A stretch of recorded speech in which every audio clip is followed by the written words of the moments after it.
Je suis préventeur au sein d'un groupe de presse et d'événementiel sportif qui s'appelle le groupe Amaury, et à ce titre je suis le préventeur du Tour de France cycliste.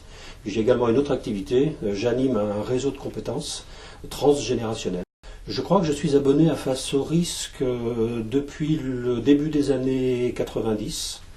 Quand je reçois Face au risque, la première rubrique que je lis, c'est la rubrique acteurs et nominations, qui permet d'avoir des nouvelles, des consoeurs et des confrères sur le marché. Et ensuite, je lis la rubrique sur le feu instructif, qui va permettre de pouvoir donner des exemples précis lors des opérations de formation. Une des utilisations importantes pour moi d'une revue comme Face au risque, c'est de, comme le dit le législateur, tenir compte de l'état d'évolution de la technique.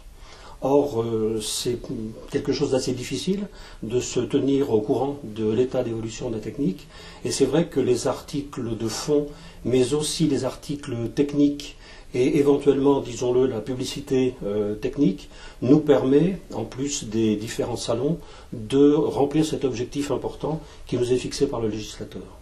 J'utilise en priorité le mensuel.